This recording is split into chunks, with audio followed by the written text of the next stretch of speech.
Good morning, everyone. Hi, bonjour. My name is Fannie Smith and my pronouns are she and her, and I'm the manager of para development at Athletics Canada. And today I'm grateful to be coming to you living, working, playing on the wonderful First Nations territory of the Chawassons First Nations people in BC, British Columbia and Canada. And I joined Athletics Canada just recently on December 1st. And I'm bringing 10 years of experience working in the para sport sector, most notably as a provincial sport manager for Paralpine in BC. And I've been mission staff with the Canadian Paralympic Committee at both summer and winter games. So just a little bit about me to start us off. So a couple of things before we begin, everybody is muted. And if you have any questions, we ask that you put them in the chat box, and we're going to try our best to answer all the questions at the end of the webinar. We have a great panelist, so I'm sure you're going to have some questions. The webinar is being recorded, and it will be posted in the coming days on the Athletics Canada site in the coaching section. And finally, coaches that have entered their NCCP number will receive 1 PD point for their participation in the webinar. If you would like any questions to be answered or repeated in French, please let me know, and I'm able to do that for you. We also have the closed caption option for you. If you click on more at the bottom of your screen, there should be an option to put show subtitle or hide subtitles if you need that. We're told they're about 80% accurate. So see how that goes. It's the first time of us using that. So in today's webinar, we are discussing adapting your coaching. So adapting to adversity, adapting coaching. And I think we've all discovered in the last year what it means to be flexible and adaptable. And as I kind of opened up, working in adaptive sports world, that's really just what we do. We adapt. If a situation arises that doesn't fit the mold or the norm, we find a way to look at the challenge from a different angle and make sure that everybody has a space to come and be and compete. So our guests today have coached Paralympians and Olympians, and probably have a combined many decades of experience. I tried to do the math this morning, but let's just say we got some wealth of experience and knowledge here on the call today. They have been themselves athletes, they've coached, they've been at major games.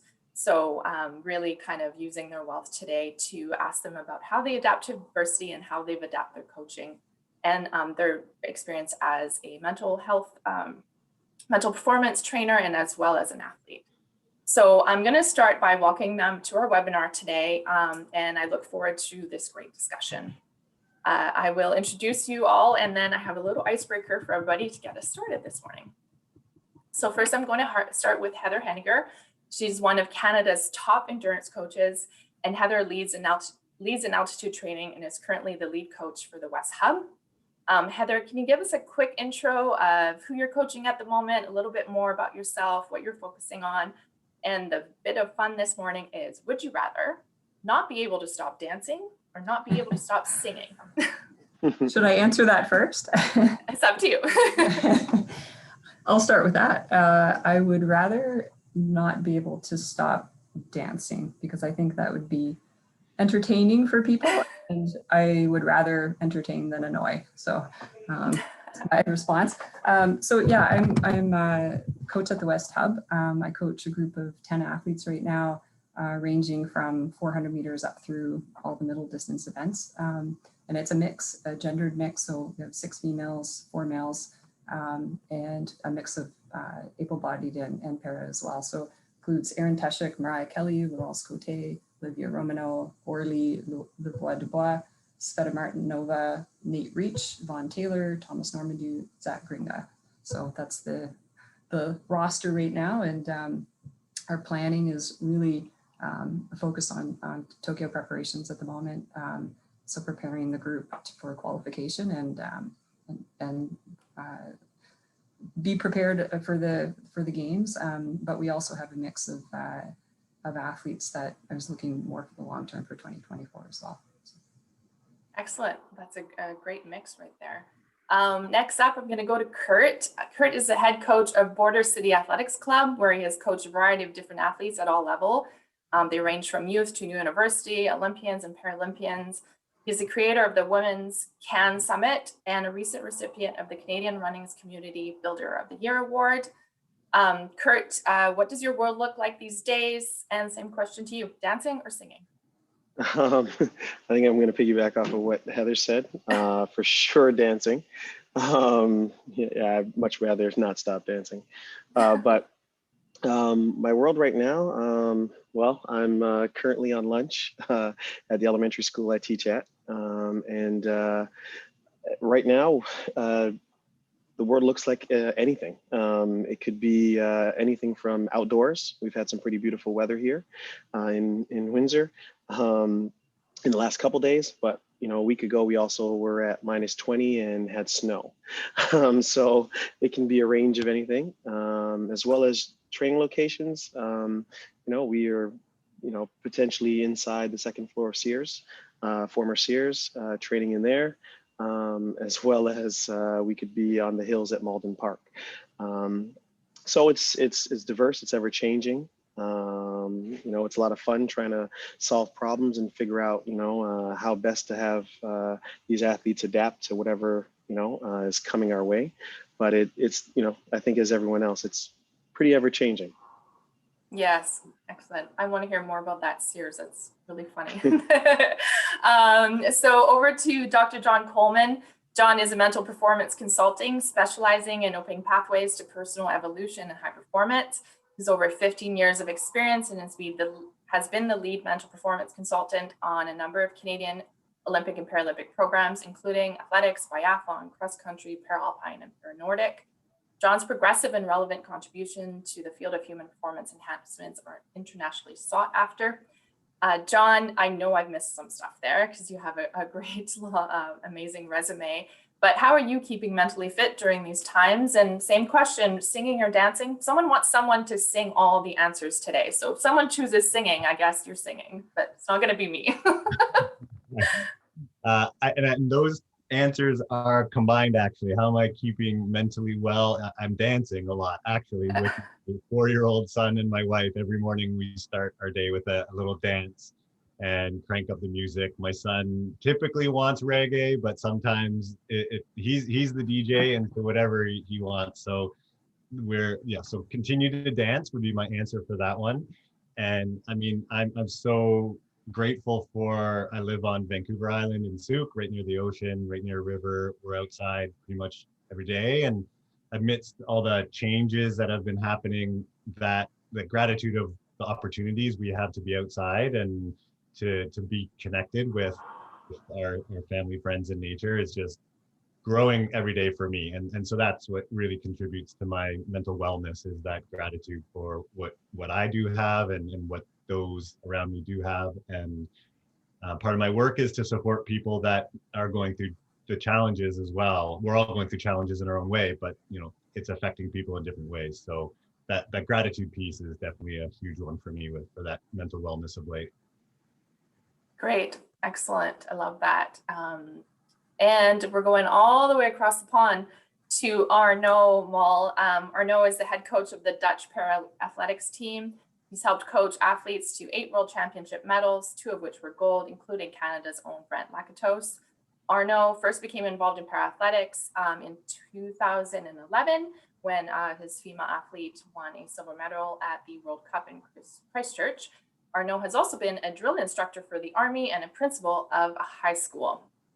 So I'm curious to know a bit later how those have all kind of like combined how you coach maybe. So Arno, thanks for joining us today.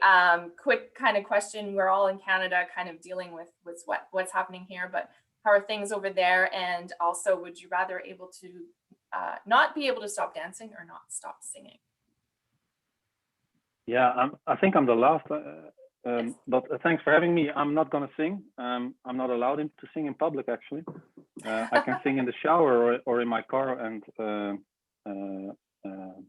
only when I'm alone. And then I'm one of the best singers in the world, I think. So it should be dancing, I think. It's not that when I wake up, I start to dance, actually, but I try to move around a bit.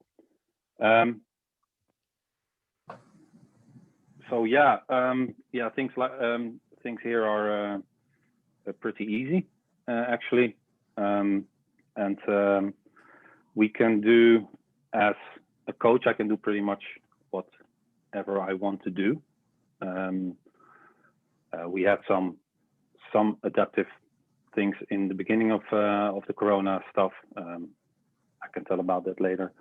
But yeah, happy to be here, and Great. and thank you for having me. Thank you so much for joining us.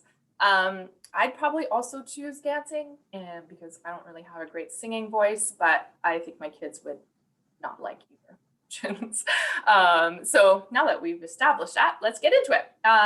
There is a lot of uncertainty right around everything right now, but also on the upcoming games, and we don't have a lot of answers to what ifs. So instead, I really want to ask our guests to share examples of how they've adapted their approach to coaching and training in the past, so that you can learn from all those experiences and hopefully get a little bit of tips and tricks to help you in future scenarios. So obviously, COVID and the pandemic and all those restrictions have been on our mind a lot, but we're going to talk about a few different things that can kind of maybe serve you and help you. And by all means, if you have questions specific to that as we get further along, you can put them in the chat box. But of course, as if all the noise in the media right now around the upcoming games wasn't enough, a few weeks ago, and I think still ongoing, there's definitely a news cycle about the upcoming winter games. And this reminds me a lot of actually what happened ahead of the Sochi games. There's always something ahead of all the games, Rio as well. And I actually wanted to talk to John a little bit about how he worked with the Alpine team or other teams leading up to games where there was a lot of controversy about human rights or anything that was on people's mind outside of sport and outside of the games. So how have you helped them stay focused on the games without being in that environment of political escalations while you were there in Sochi, for example? So I'll leave it to you, John. Sorry, hopefully that was clear. That's great. No, thank you. Yeah, I mean, it might be obvious that the ability to effectively adapt to adversity starts well before you're facing adversity. And for me, that the languaging I would use around that is the base that you have and the base that you've cultivated for your own mental, physical wellness, the support group around you, this base that you create. And so that's one of the things to do with my work all the time with everybody, and going into major games, cultivating that base is so important. And a way to describe that strong base is the relationship between yourself, your environment, and the present moment. And if you've got a strong base, if you're grounded in that, there's going to be really good flow between yourself, your environment, and the present moment. As stress grows, as adversity grows, then there might be little hiccups or big ones between those three things. And if you can imagine a strong base like a tree with really strong roots, if you've got strong roots in the ground, you can weather big storms. And our base of our overall wellness determines how much stress we can actually handle.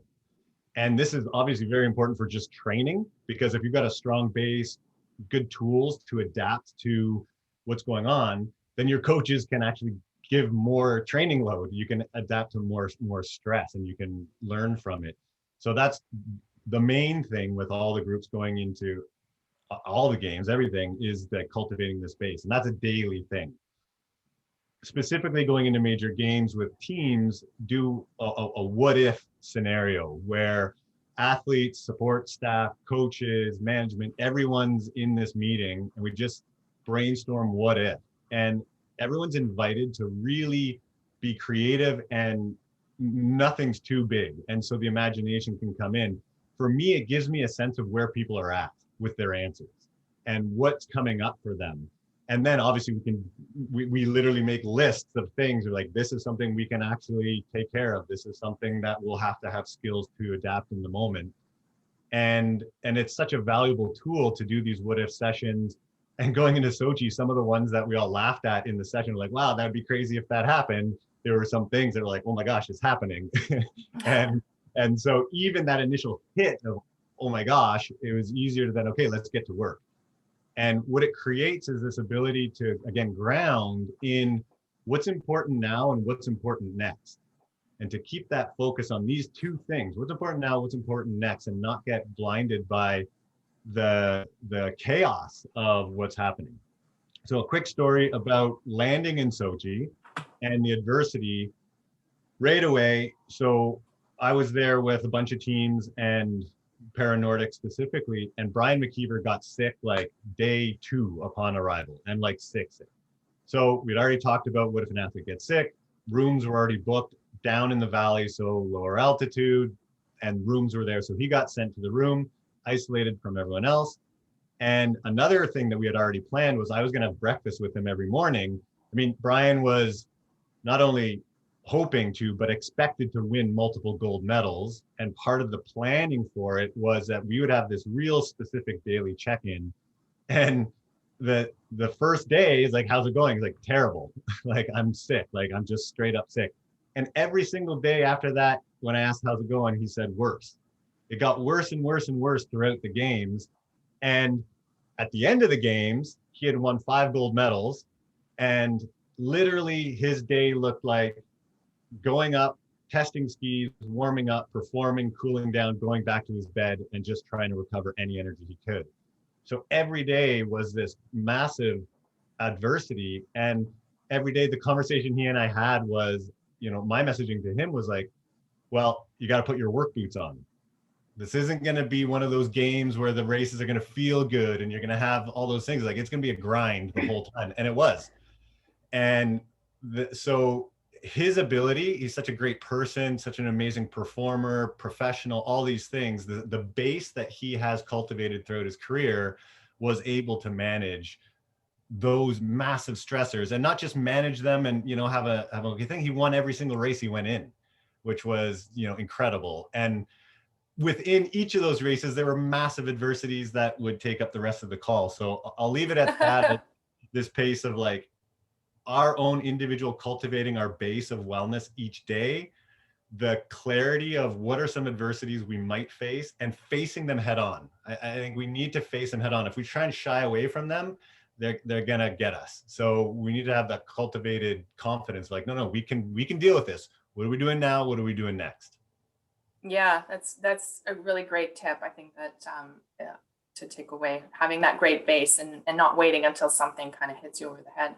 For those on the call that may not know, Brian Mckeever is a blind, visually impaired Nordic skier, one of the best in the world, definitely worth a look up. He goes through 2 Olympian Nordic skiers as guides. So an amazing athlete.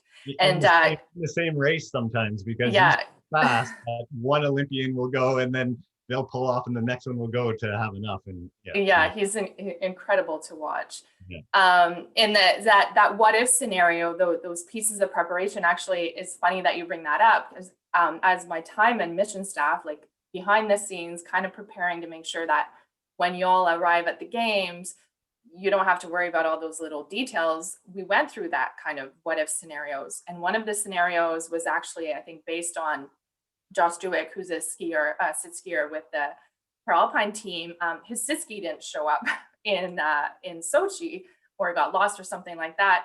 And that was one of our what if scenarios. And I was like, oh my God, that would be like intense. And there I was in Rio at the airport, and Brent Lakatos's race chair does not arrive either at the same time as Brent. So Arno, I wonder if you can give us a little bit of insight on how you helped maybe Brent through that situation. I mean, he was nothing but pleasant, the way I was kind of seeing him, of course. But so how did you guide through that challenge with him? You wrote that to me, and I had to dig very deep to remember the whole incident.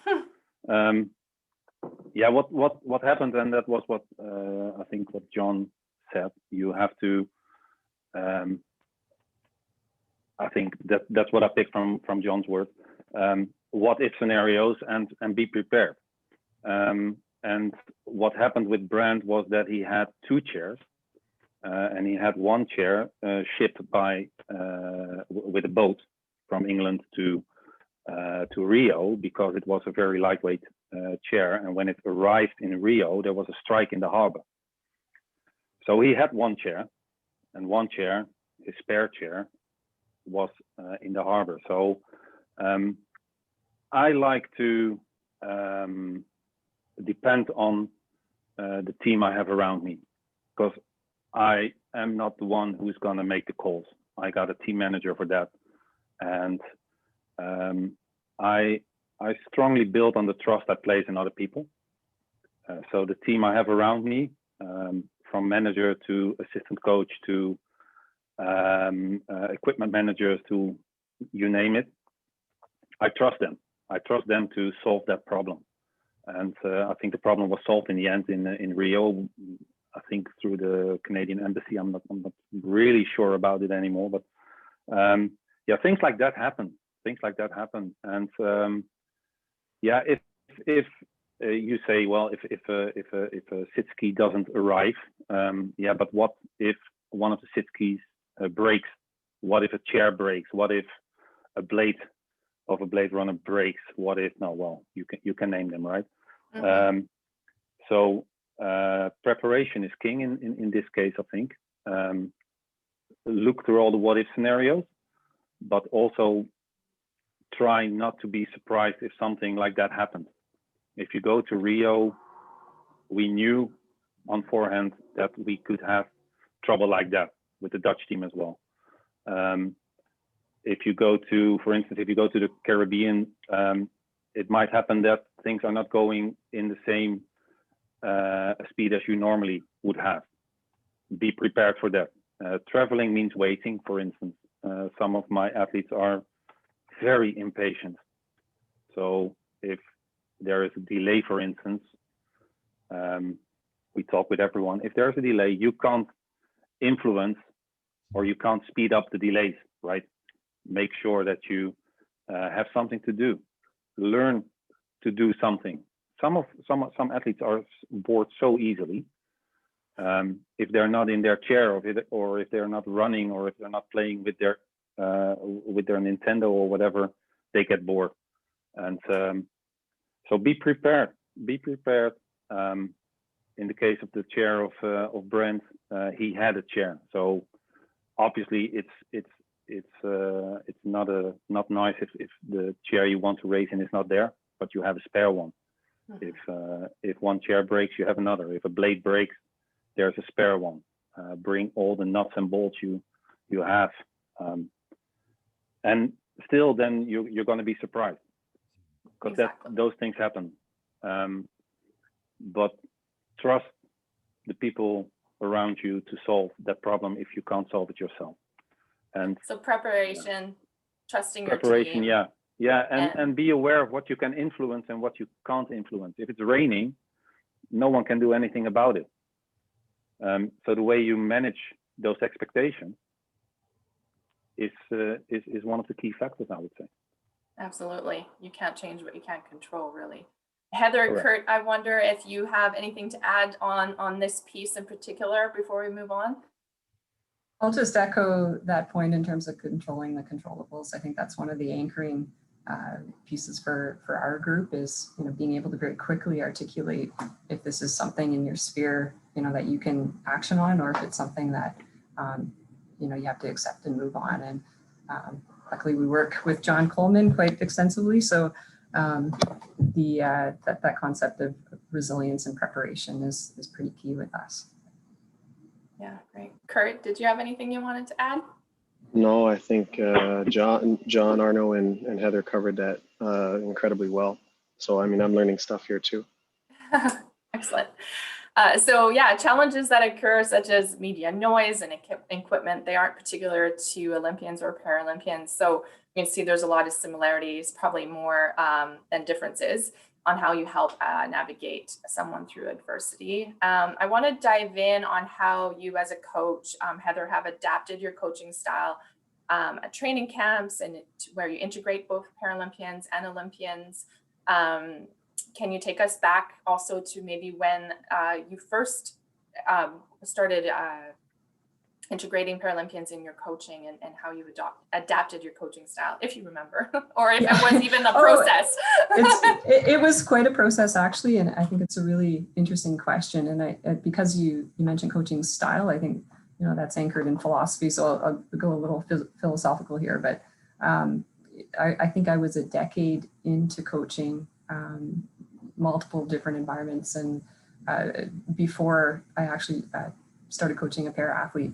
And so that was the fall of 2018. So I can remember that far back. And I had really viewed them as very two distinct programs. And so just a little bit of the evolution of sort of my learnings and development. Nate Reach came in and started working in our hub environment in fall of 2018. So this was just pre-Doha.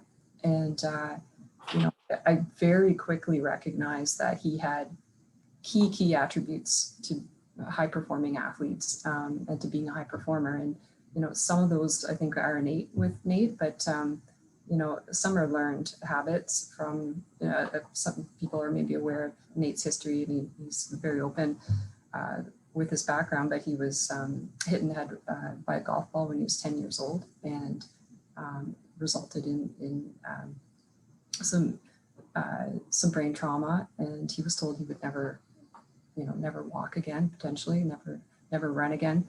And so he learned, a number of habits in terms of overcoming this, and up at 5 a.m. working through all of these issues.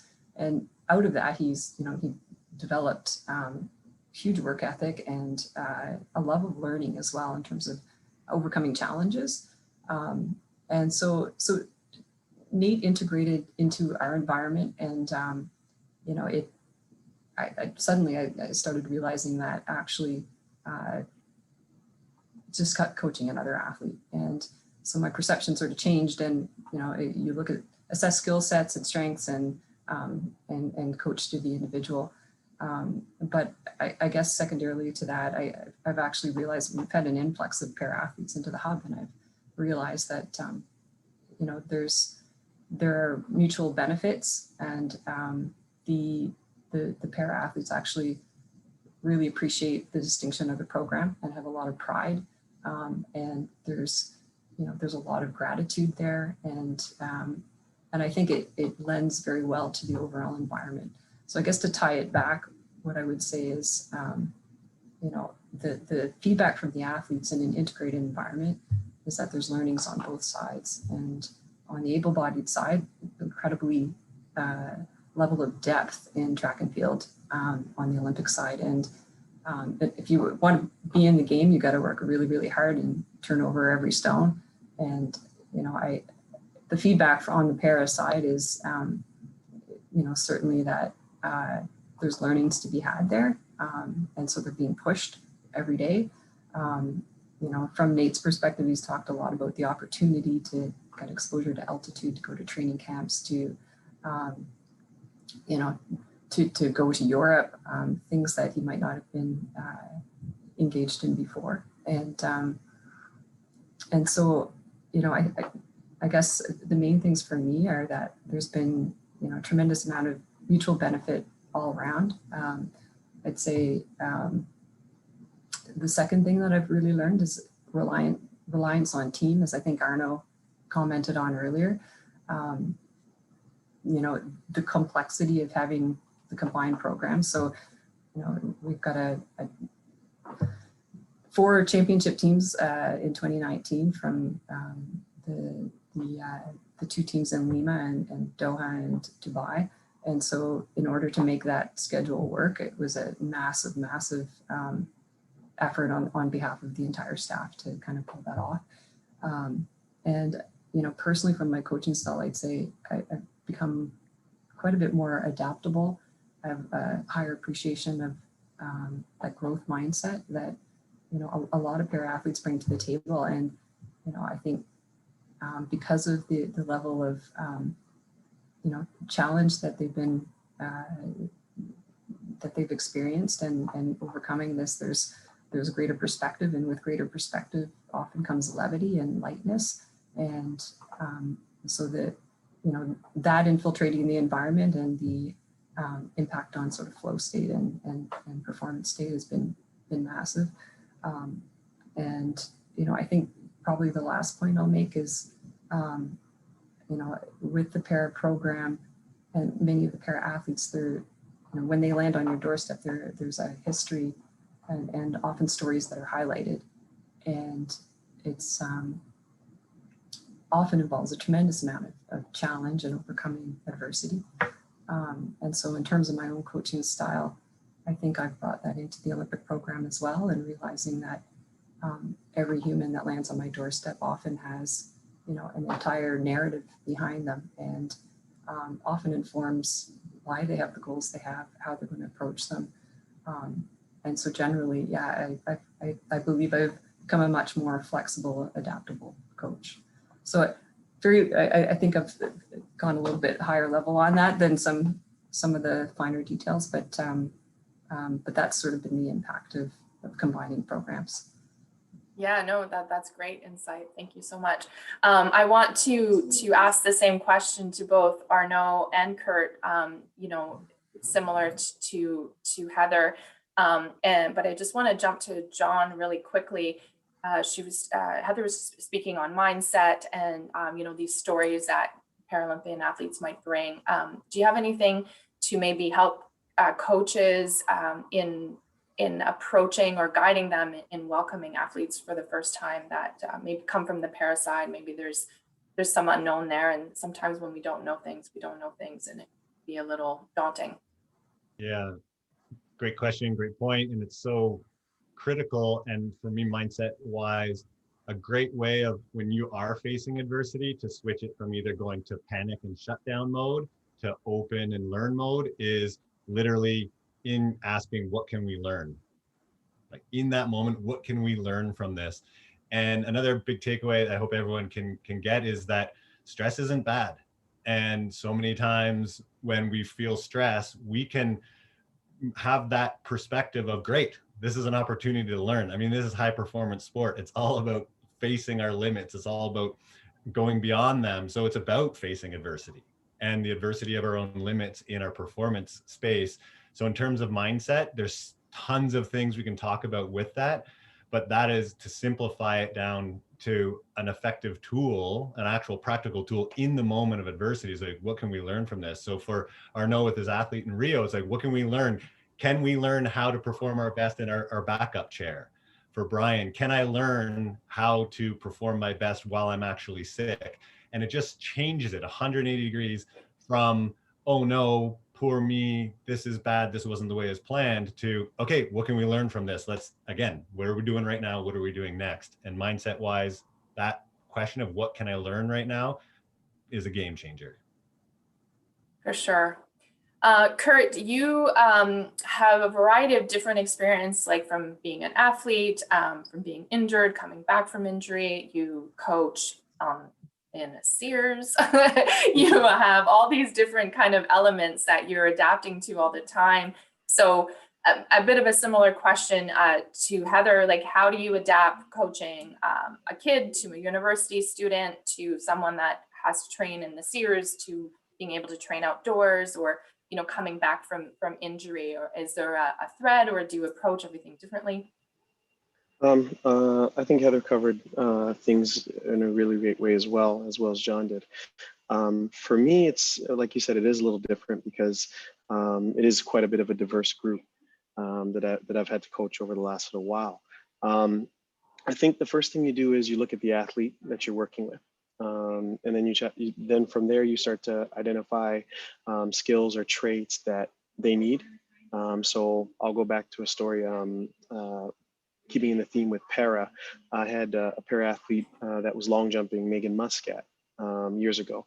Well, 2010, 11-ish time period. And one of the things that we had to adapt to was a situation. Her shunt broke. And it had to be replaced. And it was, I think we were about 2 or 3 months out from a championship. And one of the things that we had to do in that period of time was say, okay, I know who she is. I know the types of anxiety that she has as far as racing and feeling like she needs to be prepared, or competitions and feeling like she needs to be prepared. So one of the things that John mentioned was, what can you do in that moment? We couldn't train. We had to do the surgery. So we had to take time off.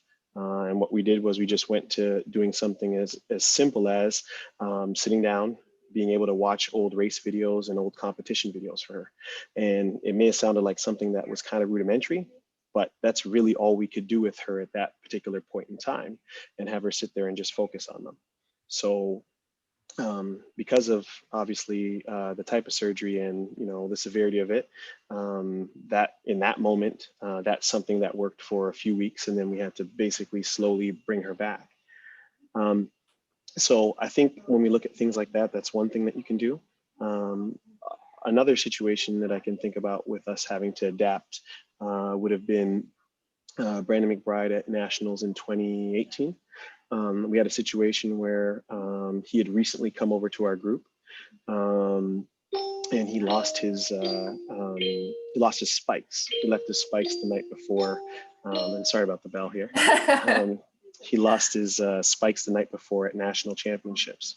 So we normally do a bag check, spike check, that sort of situation. And that night, it was incredibly hectic. For some reason, we didn't. So the very next morning, we're setting up. I said to him, do you have everything you need when we leave the hotel? We didn't. So we went into the situation of we thought we had everything we needed to. And I'm sure you can see where this is going as far as having to adapt. While he's warming up, I'm going through, in a very calm way, going through every single athlete I can see at the track that could have a middle distance spike that's his size. Seeing if we can borrow them for a period of time, and these sorts of things. We ended up finding them, but the goal was to keep him as calm as possible while I was in the panic state, and he didn't need to see me in the panic state. I had to handle the situation.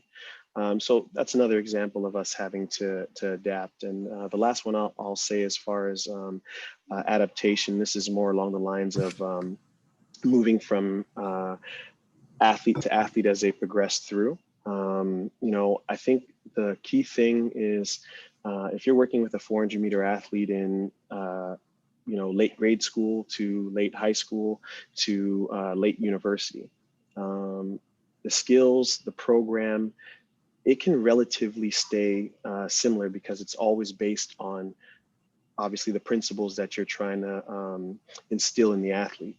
What changes is and what expands are other factors, volumes, intensities, etc. But the same goal of teaching a skill is something that's maintained across those age classes and those age groups. You can, and this is something that I think Dan Path mentioned in a seminar that we went to, or in a conversation maybe with him, is that good programs can be, expanded or contracted at any point in time. You can always add on to them or take major components, or sorry, not major components, take components away, as long as those major pieces are still in place. So I think that's really the only thing that changes with the group of athletes that we would have. We still focus on the same core principles of acceleration or, speed development, whatever it may be that we're focusing on. Just the density of it may change a little bit. Great. Arno, similar question to you. I'm interested to hear, do you find that there's a difference in the approach, the Dutch approach to integration or coaching? Has your drill sergeant and principal kind of background trickled into your coaching or vice versa? No, well, first of all, I didn't think much when I wrote it down that I was a drill sergeant actually, but when I come to think of it, I mean, I was educated as a teacher, a physical education teacher. So I think if you would look at my coaching style, I'm a sort of a teacher, as we all are. I hear lots of examples of we try to teach our athletes something. Yeah, but when it comes to my first athlete my first para athlete, I must say. She wrote me an email in 2006, I think it was, and she said, "Yeah, well, I heard you are a good long jump coach. I want to jump further than I did up till now. Can you help me?" And but I must say, I have a handicap, and my response was, I got nothing with handicapped people, but I have a lot with people.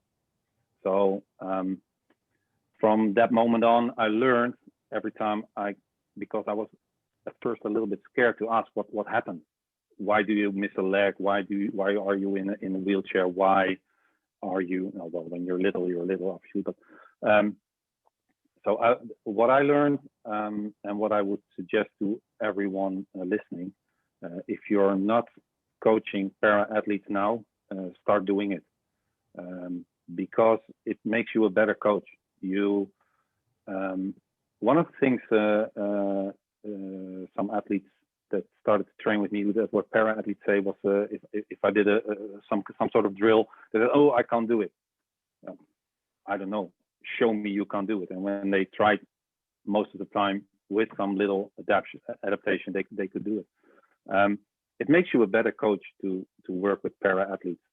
I'm not suggesting that everyone should be in para athletics, because I mean the world is not that big, and there must be some work for me. But it makes you a better coach, and it's the biggest adaptation was for me. I would say I changed from being quite, perhaps that's the drill sergeant thing, from quite a linear coach to way more flexibility. And I think Heather said something similar. First time a para athlete walks in, you get a little bit like, "Ooh, what am I going to do?" But when you get over that and you see them not as a handicapped person, but as a person, because they're not, most of them, they're I mean, if I look at the education skills, at the education level of my athletes, they all have a university degree. So it has nothing to do with something mental. They're normal people with one big difference. Some of them are in a chair. Some of them miss a leg because they have cancer, or because they got run over by a car, or whatever. But that's the challenge they present you. That's the biggest. How would I say that? Is that a good word? Enrichment. My life got richer because I learned to work with them, and not because they are different persons, but because of their handicap. Yeah. And I got my exercises, my schedule, my training schedules. They improved a lot, I must say. We're all human beings, right? They just bring a different dimension to their humanness. And I think what I take from that is be curious, and you'll be amazed at how open and your world becomes. There's a question in the chat that I'm going to ask now, because it kind of ties into a bit of this, I think. Heather, John, and others. So whoever wants to kind of jump on this one. And maybe this is for Heather first. Are there differences in the way able-bodied and para-athletes cope with physical adversity in distance events? Good question. I think you'd have to answer that from both the mental and physical perspective. And so certainly, depending on the athlete and classification, there are going to be different recovery profiles. So if you have an athlete with, say, a CP type of, like potentially a CP issue, or in that sort of category, fatigue profiles are going to look really different, and recovery profiles. So getting a really solid understanding of that, and loading and rest and recovery. So yes, you're certainly going to see differences on that front. I think tying into what I said earlier, I think there's a little bit of a lag around, and the para athletes have given me this feedback that there's some catching up to do. And for a while, I think para sport was looked at as almost sort of a second tier, and now it's finally getting sort of the profile it deserves. But with that, I think is sort of an understanding of learning to train and train hard and what that means, and to be, sort of training at the level to actually reach your peak performance. So on that front, I would say there's a bit of learnings as well. And so that's a response to sort of physical loading. Is sometimes it's like, whoa, but we had one athlete come in and it's like, oh, this is training. So I think there's that piece. And then thirdly, I just say from, when you've had to lean into adversity, endurance events are phenomenal in terms of, sometimes people gravitate towards those events because they're really good at hurting. And, I've got, a few athletes that will just absolutely lean in I mentioned Nate earlier, he likes to hurt. And so, he's a grinder, and he gets to that point in a race, and, he's just going to lay it all out there. I think, like I said earlier, everyone has their own narrative and their own, story in terms of how they show up, and so on the para side, I think the adversity side of it lends well to the endurance event. So long answer, but yeah. To your point about all the different physicalities and physiologies, again, to the coaches that are on that aren't that want to steal Arno's job, there is a lot of wealth of knowledge in the system, and it is not very big, but of course that's all of the things you do need to kind of take everybody's unique needs, and you just you can ask the questions, and there is kind of support out there. We're approaching the end of the hour here. It's been awesome. I do want to allow anybody to kind of jump in on this kind of where we're at right now in the conversation. And just a reminder that please do ask some questions. So if John or Kurt or Arno, you want to add to what Heather just said. Well, I'll just, on the mental side, mental training is strength and conditioning, and just strengthening your abilities and being conditioned to access your abilities, especially on demand and under pressure. So in terms of the response to fatigue or lactic build or pain or whatever, a big focus of the work they do with people is about the response, like what is the conditioning to that pain, and what we're really working on is to respond to that pain or discomfort or stress with a relaxed, alert state, where so literally in the race you start to feel that lactic build, you start to feel whatever, whether it's mental, physical, and your response actually is to find a little bit of relaxation and alertness so that you can respond quickly. In terms of the difference between para or Olympic or whatever, a message that's been across the board today, I absolutely agree with, is that we're all people. And so from that mental response in the moment of performance, it's same. And as Heather said, it's the recovery spaces that might be different, because the nervous system, there might be different time frames with it. They might require different protocols for recovery, timing of it. So that's where, and again, that's not just a para versus Olympic, that's a person and a person and what's the difference for them. So absolutely love what Kurt was also saying, is like, who is this person in front of me? I need to get to know them. I need to listen, I need to have empathy, I need to ask questions. And then start creating a plan and to support them, rather than, hey, here's the program, here's what's going to help you. I don't care who you are. It's the exact opposite of that. Yeah, that crosses across the whole spectrum of human beings, right? Kurt, did you have something to add to that? No, I just think that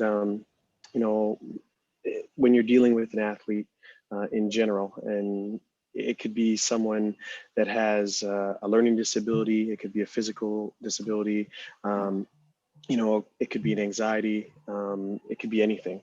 I think what John said is dead on. Sit down and look at what the athlete is presenting in front of you with, and then set up the plan appropriately from there. It could be the same as Arno said, from a plan from someone in your classroom to being on the track to someone with a wheelchair. I think that's the major focus. Just really cue in on the individual. Mm-hmm. Arno, do you have anything to add to that as well before we wrap up? No, not so much. I think get to learn your athlete, learn to know your athlete. Sorry. If a new athlete comes in, we have a long talk. Who's your father? Who's your mother? Who's your brother? Do you like pets? How did you get handicapped in the first place? Obviously, like Heather says, if you have a CP athlete, it's different than when you have someone who is missing a part of his leg. Because CP is very specific, I would say. Yeah, just get to learn, get to know your athlete, get to know the human behind it, and work from there. Because if you know them really well, you can also make sure that you know when they get into trouble mentally. For sure. That's, yeah. Sorry, I keep forgetting about the No, leg. no problem. We do have one question that's come in that is a good one, so we can spend some time on this one. I'll leave it to whoever wants to speak to it. Can anyone speak to adaptation to a youth athlete that has suffered trauma as a result of, unfortunately, a coach, resulting in being withdrawn and self-harm? Athlete is being assisted at all professional levels. Oops, it disappeared on me. At all professional levels, concern is the moment of training that can go sideways fast. Does that make sense? Could you repeat it, please? Yeah. I believe the question is, how do you adapt in coaching a youth athlete that has suffered trauma, maybe as a result of a coach harassment or something along those lines, and that has resulted in the youth being withdrawn and perhaps causing themselves self-harm, and the athlete is now being assisted on professional levels, but the concern at the moment is that his training can go sideways. So how do you help them in the training environment, when everything else is kind of taken care of? Hopefully I got that right to the person that asked the question. For me, I don't know, I'll hop in on that first. I think the most important thing is creating a warm and receptive environment for the athlete when they do come to the track. I mean, again, I think that's what you want to do for all of the athletes, but I think you essentially go out of your way to make it fun again, to make it enjoyable, to make it a place where the athlete wants to go and wants to spend time. And I think the training will fall into place subsequently after that. But I think that that youth athlete would definitely have to learn to enjoy the environment where they were going first. So I think that would be, if it was me, I think that would be the sole goal and purpose, at least at the beginning. Uh-huh. John, do you have any insight on that? Yeah, I love that answer, Kurt. And yeah, I mean, trauma is a disconnection, right? We're disconnected from something, and so safety is been like such a huge part. And it goes back to what I said earlier of grounding, right? Really get destabilized, ungrounded. So create a space of welcoming groundedness, and to look at, as a coach, to look at the objectives with the training, and because you might have an idea of like, hey, with this person, with this, here's the training I might want to do.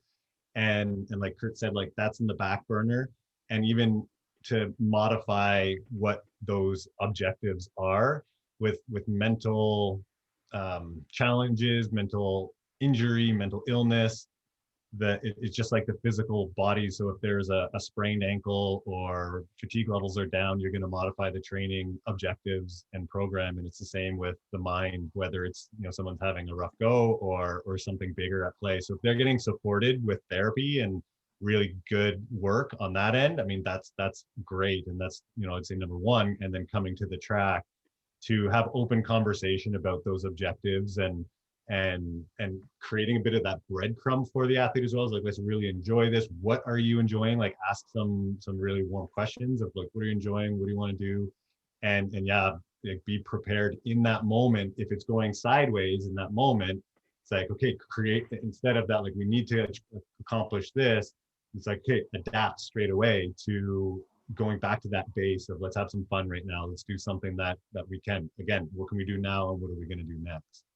Yeah, making it safe and fun for them again, right?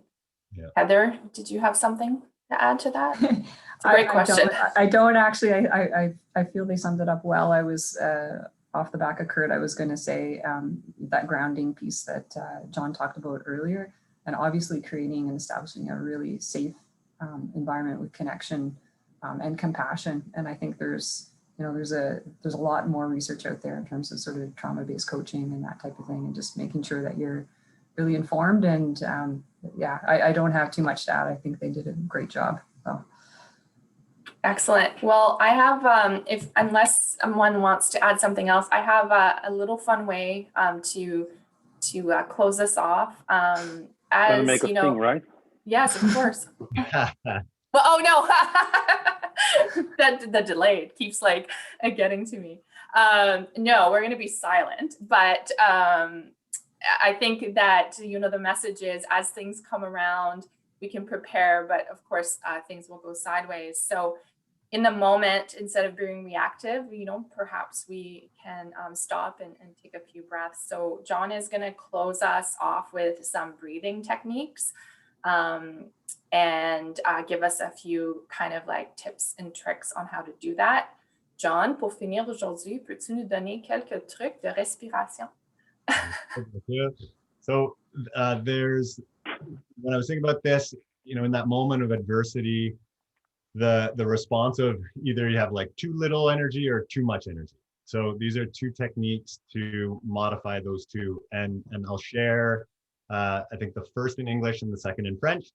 And so that the first one is if you have like low motivation, low energy, there's just this kind of low element to it. And this is like a super oxygenated, it's also called Tumo. Wim Hof made it super popular, but basically it's a deep, rapid breathing pattern for 25 or 30 breaths in the nose, out the mouth. So the pace like that. And if you did that, even right now, you notice things start to change and start to warm up. And then after 25 or 30, a full inhale, full exhale, and then an exhale hold. And that's that breathing pattern. If you did that right now, even as I'm talking, what it does, it stimulates your sympathetic nervous system, and you'll notice your energy will come right up. So if you have an athlete or yourself, if you're in training and the energy is kind of low, that's one way of cranking it up. Et la deuxième technique, c'est pour quand vous c'est très agité ou trop d'énergie. Et celui, c'est très facile, c'est vous inhalez 2 fois et puis suivez avec une expiration prolongée. Donc, c'est comme...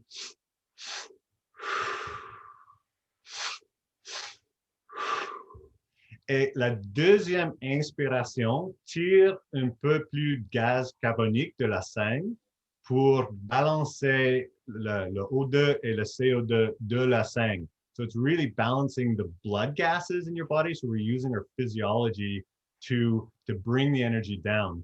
Et ces respirations délacher le système nerveux parasympathique et créer la calme. So now we're triggering the parasympathetic and creating the calm. And so, it's so simple. You hear about breathing all the time, but they're so effective because we're really using behavior and our nervous system to make the changes. So if throughout the day you feel low energy, instead of reaching for the coffee or the Red Bull or the Monster drink, you can do some of that faster breathing followed by a little hold. And then if you're feeling like you're up, you're getting bombarded with messages, the stress is happening, really even one of those breaths, it's called the nervous system sigh. Donc, j'espère que ces deux techniques vous aident à réguler votre énergie dans vos vies générales, dans vos formations et dans votre performance. Thank you so much. I put John on the spot to do this in French and pushed him out of his comfort zone, and I thought it was perfect for this adaptation webinar. So good job. That was very well done. We'll make sure to have a link to some of these techniques or some information after when this goes recording or in a newsletter or something like that, because I think they're very good, and I try to use breathing techniques and find them myself very effective. So thank you so much to everyone for joining us today, for your great questions, for all your great insights. Arno, Heather, John, Kurt, it's been a pleasure. Have a wonderful day, everybody, and be well. Thank you very much. Bye, everyone. Thanks. Thank you. Take care. Bye.